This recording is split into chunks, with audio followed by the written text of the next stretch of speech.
ধমক দিবেন না।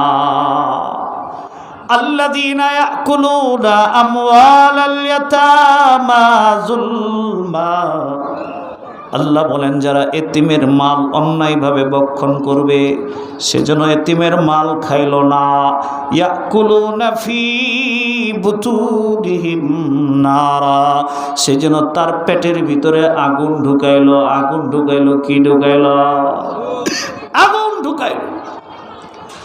আমার ভাই মারা গেছে, ভাতিজা এতিম, বোন মারা গেছে, ভাগিনা এতিম।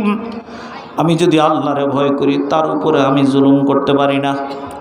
আমি যদি আল্লাহরে ভয় করি তার হক আমি নষ্ট করতে পারি না, ঠিক কিনা বলেন? আর এতিমের কাফালত গ্রহণ করা, এতিমের জিম্মাদারি গ্রহণ করলে কত সওয়াব।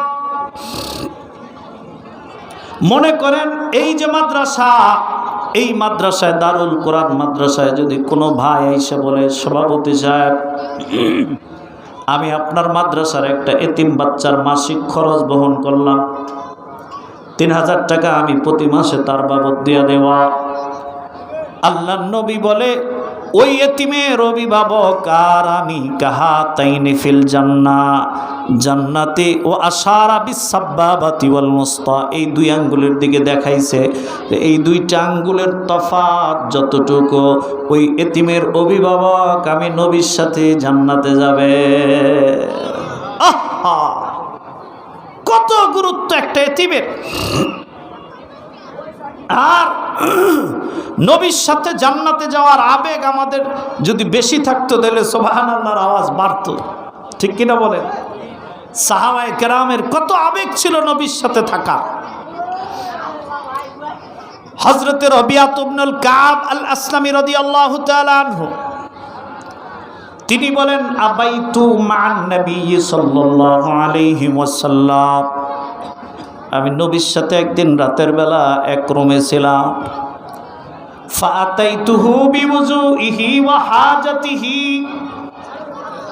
আমি আমার নবীর জন্য নজর পানি আইনা দিলাম। আমার নবীকে আমি ইস্তেনজার থেকে আনলাম, খেদমত করলাম। নবী আমার খুশি হয়ে বলে রবিআ সাল্লি মা শিতা, আমার কাছে তুমি যা মন চায় চাও, আমি আল্লাহর কাছে এটা কবুল করাম। সুবহানাল্লাহ। আমরা হইলে কি বলতাম, একটা 10 তলা বিল্ডিং করে দেন। সাহাবী বলে নবী গো আসআলুকা মুরাফাকাতাকা ফিল জান্নাহ, নবী গো আমি আপনার সাথে জান্নাতে থাকতে চাই। সুবহানাল্লাহ। নবীজি বলে রবি আরে আওয়া গায়রা যালিক, এটা তো বুঝলাম, এছাড়া আর কিছু চাওয়ার আছে? সেটা কি বুঝো না? সেটা দিব কিনা বলতেছি আওয়া গায়রা যালিক, রবি আরো কিছু থাকলে চাও। আমরা হইলে কি করতাম যে নবীর সাথে যেহেতু জান্নাতটা কনফার্ম হয়েছে এবার আরো কিছু চাই। রবিয়া কয় না না নবী গো হুয়া যাকা, আমি ওইটাই চাই। আল্লাহু আকবার বলে। এবার নবী আমার বলে রবি আরে এমনি এমনি তো আমার সাথে জান্নাতে যাওয়া যাবে না, আমল করা লাগবে। কই কি আমল? ফাআইন্নি আলা নাফসিকা বিকাসরাতিস সুজুদ, আলা নাফসিকা তোমার স্বার্থে তোমার লাভে আমারে আল্লাহকে সেজদা করে আমারে সাহায্য করো। আমি পয়গম্বর তোমারে হাসরের ময়দানে আমার সাথে জান্নাতে যাওয়ার ইন্তজাম করব। আল্লাহু আকবার বলেন। এতিমের অভিভাবকত্ব গ্রহণ করলে নবীর সাথে জান্নাতে থাকা যায়। 9টা আমল আছে, কম বেশি অনেক জায়গায় থাকতে পারে। এক জায়গায় 9টা আমলের কথা আছে, যে 9টা আমল করলে নবীর সাথে জান্নাতে থাকা যায়। এর মধ্যে একটা হচ্ছে মান আলা জারিয়াতাইন, যার 2টা কন্যা সন্তান হয়েছে। কয়টা? এই 2টাকে যে শিক্ষা দীক্ষা দিবে, এই 2টাকে যে ভালোভাবে দিন শিখাবে, ভালো জায়গায় পাত্রস্থ করার চেষ্টা করবে, নবী বলে কাহাতাইনি ফিল জান্নাহ, এই যে এইদিকে তাকান, এইরকম ডিফারেন্সে সে আমার সাথে জান্নাতে থাকবে। সুবহানাল্লাহ। তবে শর্ত আছে, আমি প্রথমবার থেকে বলতেছি যে আল্লাহ একটা ছেলে দাও। দোয়া করা তো আর অপরাধ না, কিন্তু মেয়ে হওয়ার পরে বিবিরে আমি খোটা দেই, তোমার মারও তো শুরুতে মেয়ে হয়েছিল, ওই জন্য তোমার হয়েছে, তোমারে দিয়ে ছেলের আশা করা যায় না। এই সমস্ত কথা বললে ফজিলত পাওয়া যাবে? কথা বলেন, পাওয়া যাবে? وَإِذَا بُشِّرَ أَحَدُهُم بِالْأُنثَىٰ ظَلَّ وَجْهُهُ مُسْوَدًّا وَهُوَ كَظِيمٌ। আল্লাহ বলে আমি তাকাইছিলাম, নার্স যখন আইসা বলছে স্যার আপনার মেয়ে হয়েছে, দাইমা যখন দরজা খুলে বলছে আব্দুল্লাহ তোমার মেয়ে হয়েছে, তুমি কপালটা কুচকাইছিলা। এরকম কপাল কুচকাইলে তোমার ওই ফজিলত দেওয়া যাবে না। ভয়ঙ্কর বিষয়ের মধ্যে একটা হচ্ছে এতিমের মাল ভক্ষণ করা।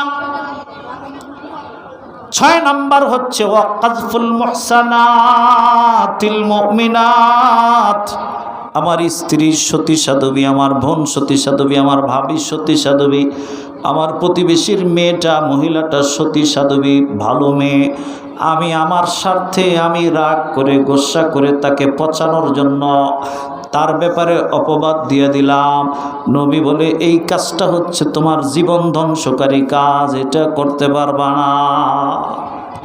7 নম্বর শেষ, ওয়াত্তাওয়াল্লি ইয়াওমাজ জাহফি, যুদ্ধের ময়দান থেকে পলায়ন করা একটা ধ্বংসাত্মক অপরাধ। কিসের থেকে পলায়ন করা? যুদ্ধের। বলবেন যে আমরা তো আর যুদ্ধ টুদ্ধই করি না।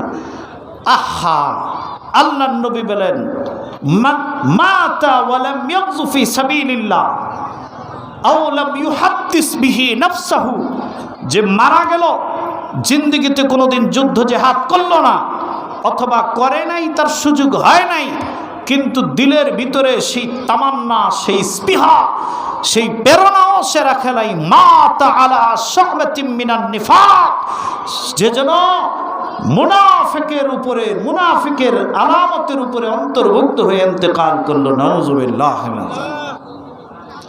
জিহাদের ময়দান থেকে পলায়ন না করা, এটা মানুষের জন্য ধ্বংসাত্মক কাজ।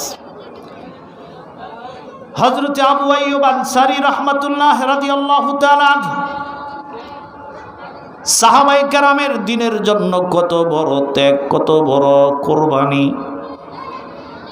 100 লক্ষ সাহাবী, কিন্তু মক্কা মদিনায় কবর কয়জনের সারা দুনিয়া ব্যাপী ছড়ানো, কারণ কি? দ্বীনের জন্য তারা ছড়ায় গেছে। কুস্তুনতুনিয়ার জিহাদে রওনা হয়েছে আবু আইয়ুব আনসারী। মনে করেন এইখান থেকে টাঙ্গাইলের মির্জাপুর হচ্ছে জিহাদের ময়দান, এইখানে আইসা উনি অসুস্থ হয়েছে, যেই অসুস্থতা মারজুল মৌতের, মারা যাবে ভাব। সাথীদেরকে বলতেছে সাথীরা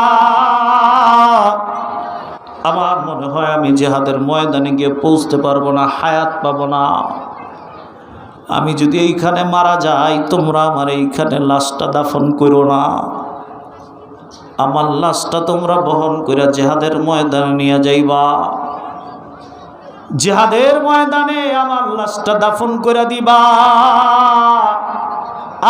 আর আমার কবরের উপরে সারিবদ্ধভাবে দাঁড়াইবা, তরবারি নিয়ে জিহাদ করবা, আমি তোমাদের পায়ের নিচে দাফন করা থাকবো। আমি আল্লাহরে বলবো, আল্লাহ গো, আমি আবু আইয়ুব আনসারী জিহাদে ময়রাও অংশগ্রহণ করছিলাম। আল্লাহু আকবার বলেন। আল্লাহ তাআলা আমাদের সকলকে এই 7টা ধ্বংসাত্মক বিষয় থেকে বাইচা থাকার তৌফিক দান করেন। ওয়া আখির দাওয়ানা আলহামদুলিল্লাহি রাব্বিল আলামিন।